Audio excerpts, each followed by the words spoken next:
as I mentioned post-game, very pleased with our team. I thought it was a group effort. Really felt like our coaches did a great job of getting the team prepared and ready to go on the road.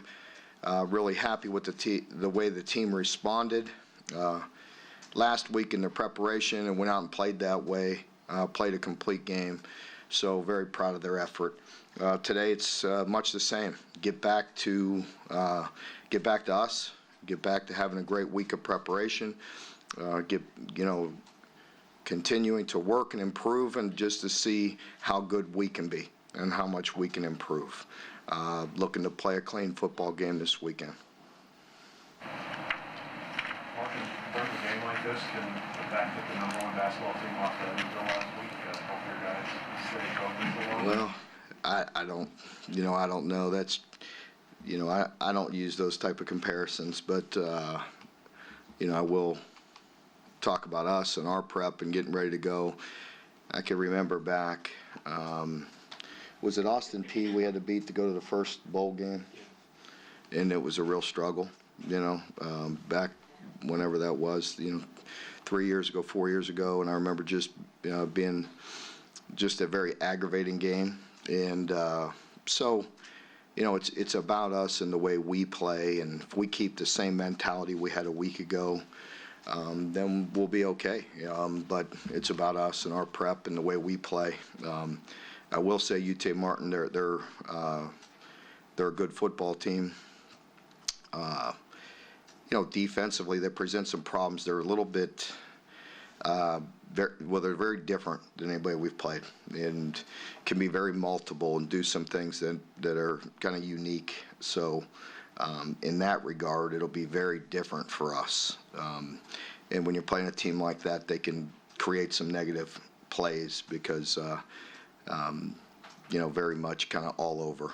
So we've got to be very detailed in what we're doing.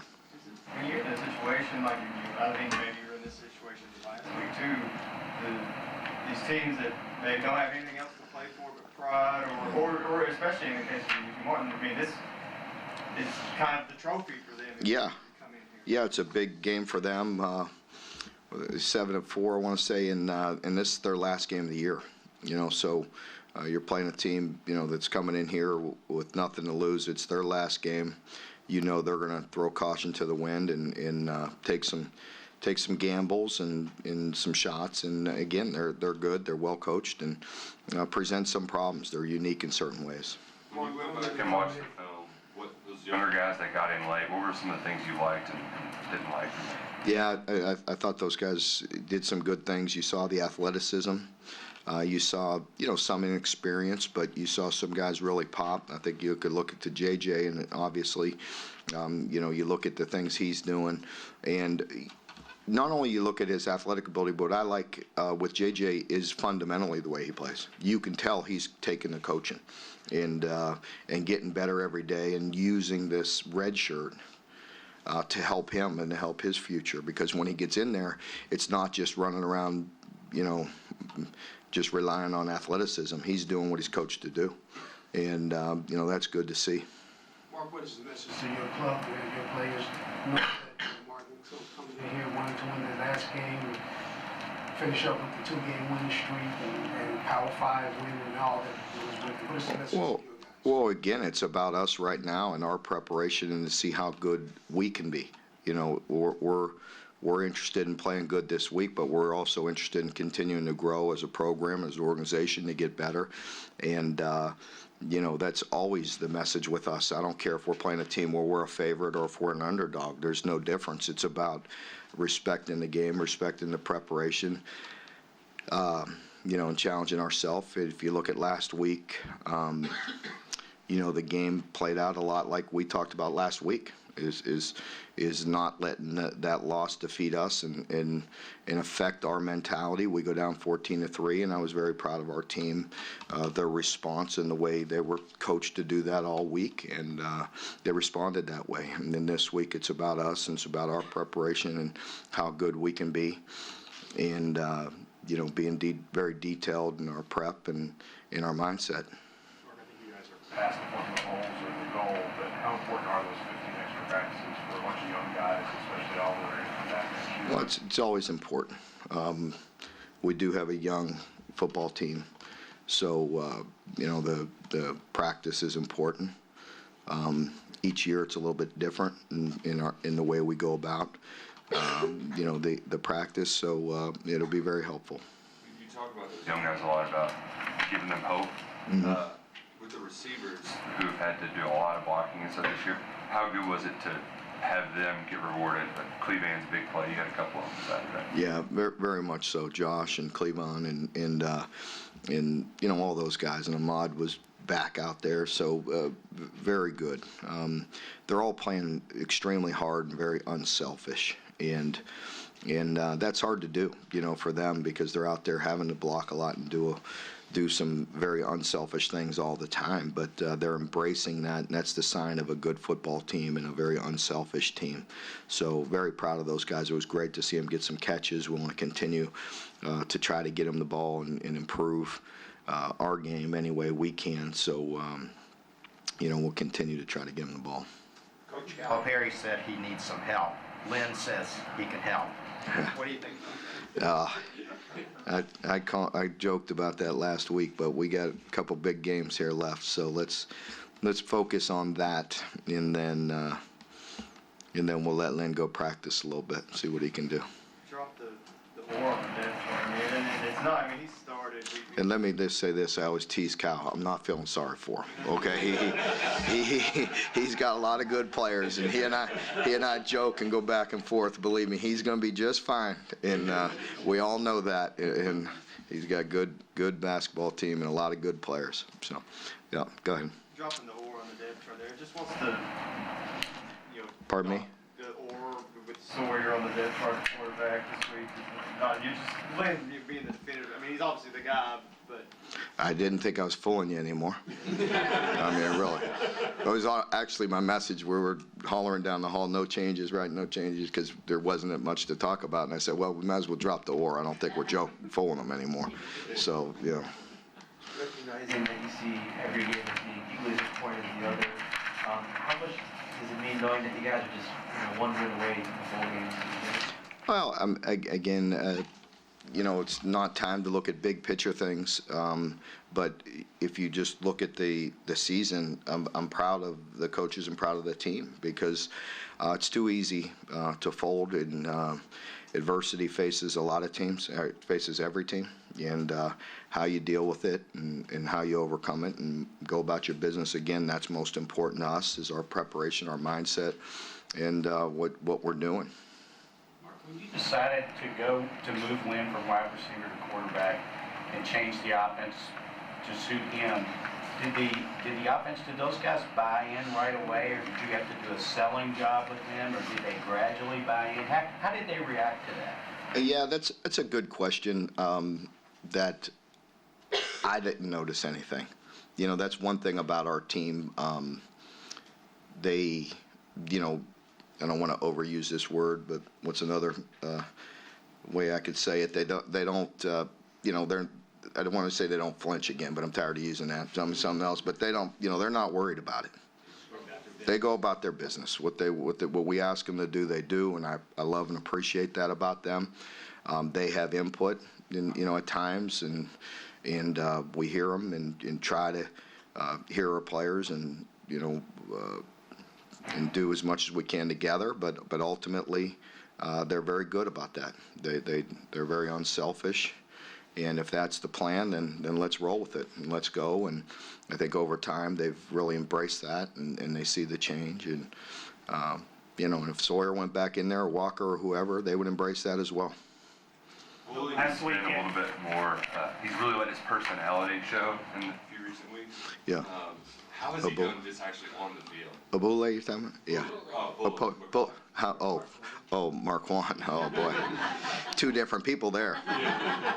Yeah, good thing I clarified that, because I thought you said Abule at first. Because I was going to ask you, where did he show that personality? Yeah, very different. Very different.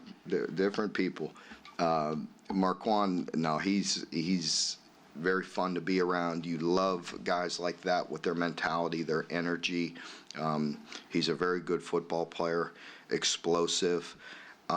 We have to make sure that he understands the difference of, that energy and getting amped up to play and then going out there and executing. Because he made some mental mistakes in this game that are unexcusable, too many. We understand nobody's perfect, but you can't go out there and play the way we expect him to play with all those reps that he's had and as talented as he is. But that's where the discipline comes in. And it may not have hurt us in that last game, but it will if he doesn't get some things corrected. So I love him. I love his personality, love his energy. But I'm going to get after him today because there's too many mental mistakes, and that's not acceptable. After last week's game, Eddie Grant said Chris Rodriguez was kind of the example of somebody doing their business, after fumbles early, now he's breaking through, and then against Vandy, obviously, the ultimate breakthrough. What has his road been like up until now?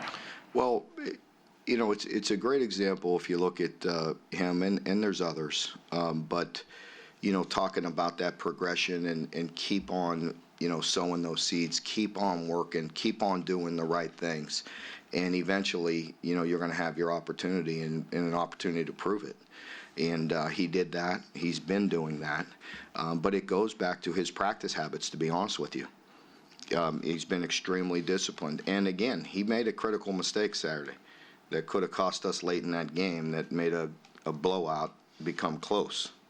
And he missed a blitz pickup that's inexcusable.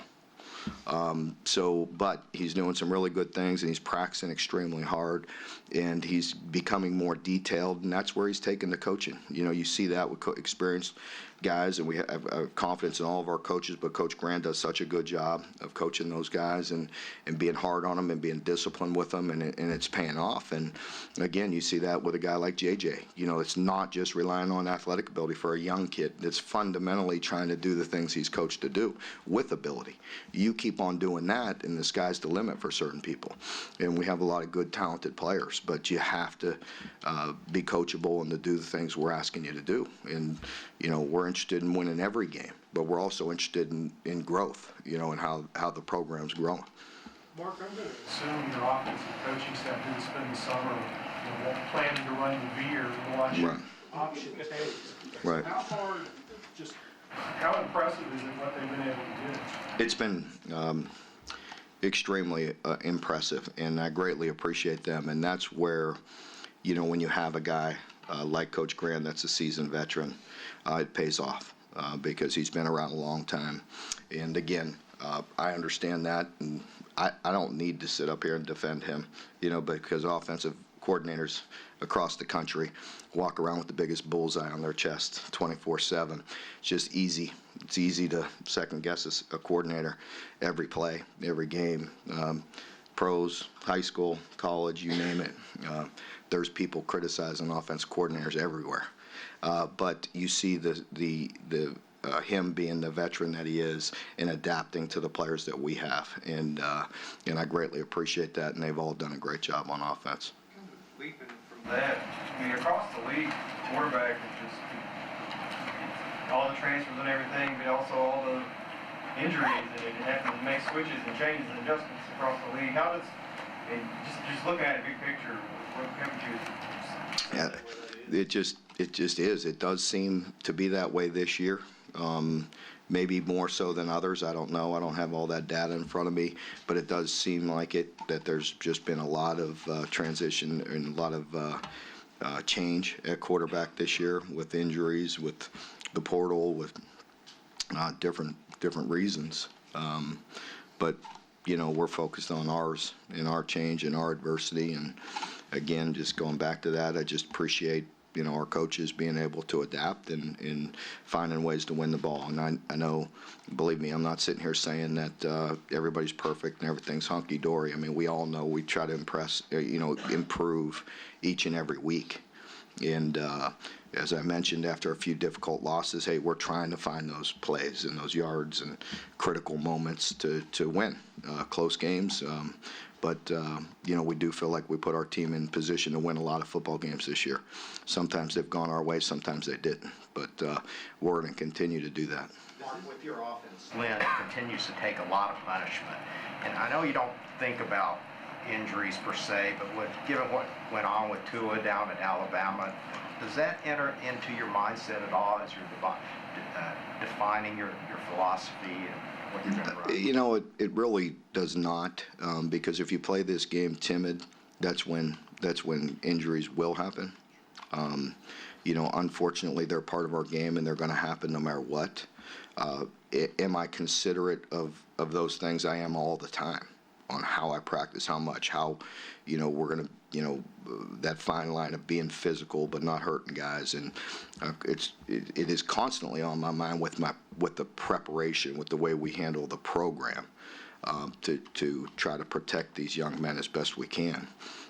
But when it comes to game planning, when it comes to playing the game, when it comes to calling plays, no.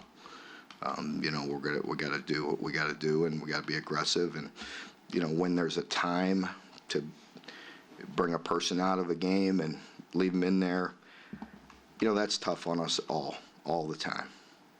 But you can't be timid, and you can't be scared that injuries are going to happen, because you know, it just is part of the game. And if you play that way or coach that way, you're certainly opening yourself up to have some injury.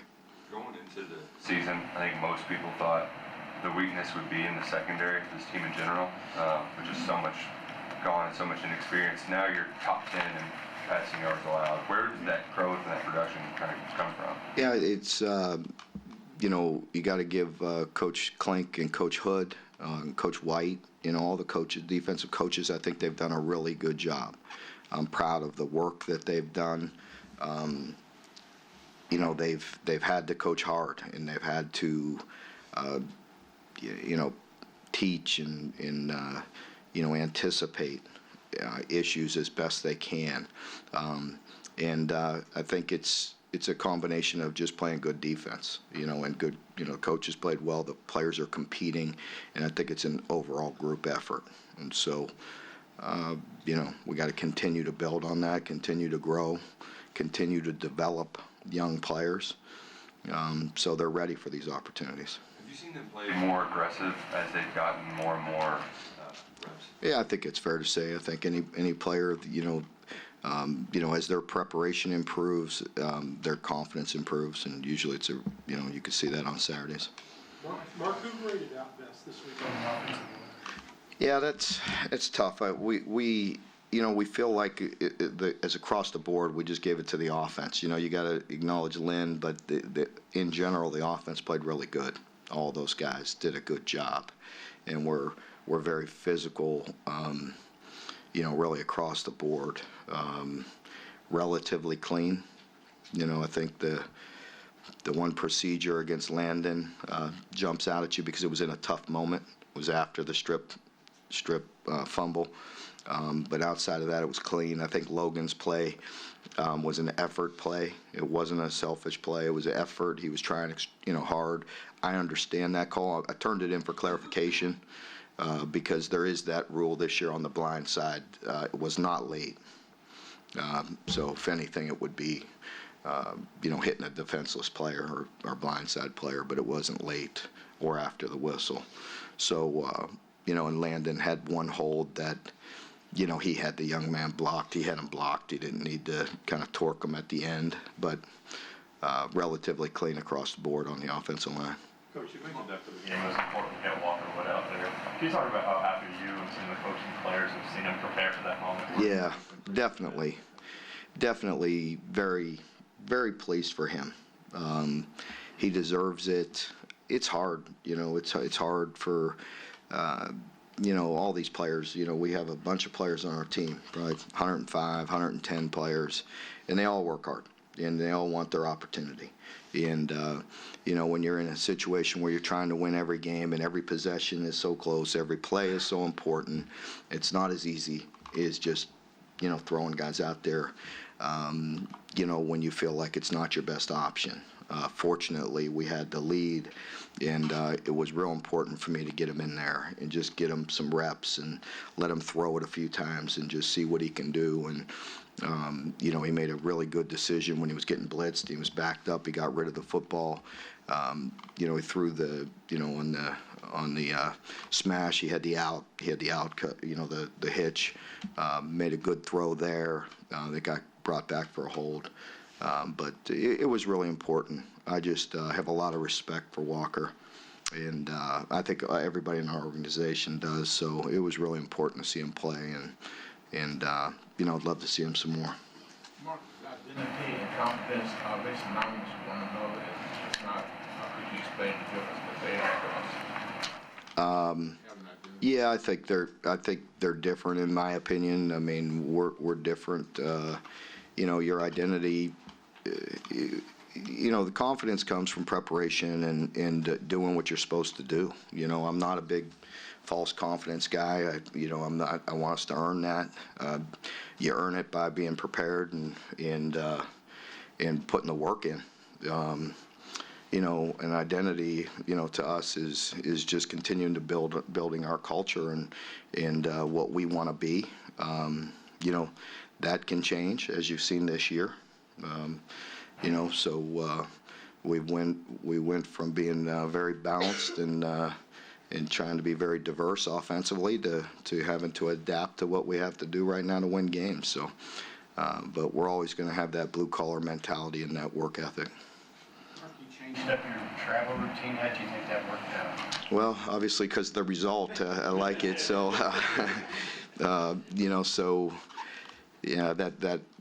you like to see when things, come to fruition that way, and it works out. So obviously, we felt like during that prep we liked it.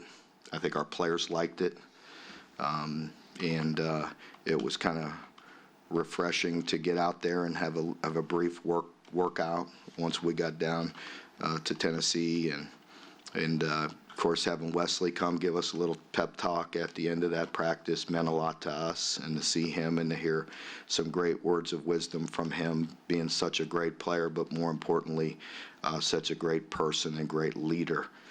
Talk to our team, really meant a lot to us, and I think it meant a lot to our team. So I think he had a little to do with that as well. So have to give him a big thanks. How much does it help I mean, Wesley he played under Coach Brooks. Mm-hmm. So he's not one of your guys that you Recruited. Yeah. but he still really supports the program. How much Does it help when those guys buy in as well? Well, it does. I mean, we're all in this together, and that's how I feel. So I don't think you need to be a Coach Brooks guy or a Coach Stoops guy or anybody. You're a Kentucky Wildcat. That's how I feel with all the ex-players, and embrace all of them and want them all to be a part of this. And we appreciate them all coming back and seeing us. Mark, how is Terry Wilson doing? How's his rehab going? Terry's doing good. He was there. He wanted to go. Because he's feeling better off those crutches, has a little bit better movement, can protect himself on the sideline a little bit better.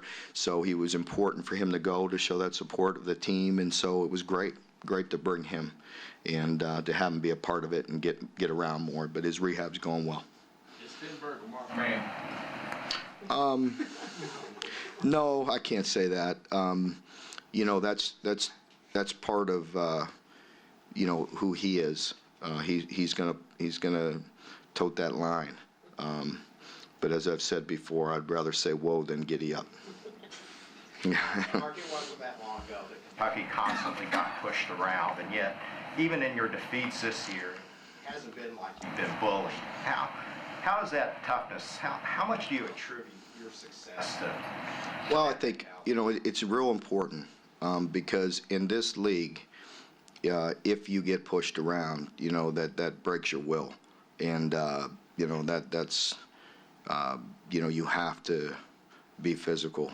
I said that in day one press conference, and that's just how I feel, what I believe. I know you need to be good in a lot of areas. Trust me. Take a look at our league and look at some of the great ones, the great teams in here this year. They're very good in a lot of areas, and we're striving to be that. But without physicality, you got no chance. When you are physical like that on both sides of the line of scrimmage, you got an opportunity. Mark, have a potentially 3 games left, and JJ can play 2 more to Florida's Berners Have you kind of planned out how you? Yeah, we've been planning that and talking about that with several of the guys. So even with Jared, because we talked about playing Jared, the way the game went Saturday, the way we got ahead so much and we were able to get quality snaps, we talked about playing Jared last week when the plan was not to. So we're mapping it out, and the plan is to possibly play JJ this week, but I'm going to have a conversation with him. To be honest with you, I'd like to keep that between he and I. He doesn't know about this yet, but because it is, he's a guy that we may reconsider that, but we won't at this point in time. So I ain't going to burn his year now, but we probably could have played him some more. I think if you look at the way he's progressed the last 3-4 weeks. So, but it is, we're trying to be strategic in that and not being selfish or wasteful as well with the young man's year with where we're at right now. Well, when you look at what has happened this past Thursday with the NFL game and Saturday with the cabinet situation, how much can you appreciate being in the position you're in, not being on that NFL level, having to deal with those headaches, but dealing with the headaches you do have? Well, I'm just going to stay in my lane. And I always try to stay in my lane and control the things I can control and be grateful for the things that I have and try to do the best job I can here.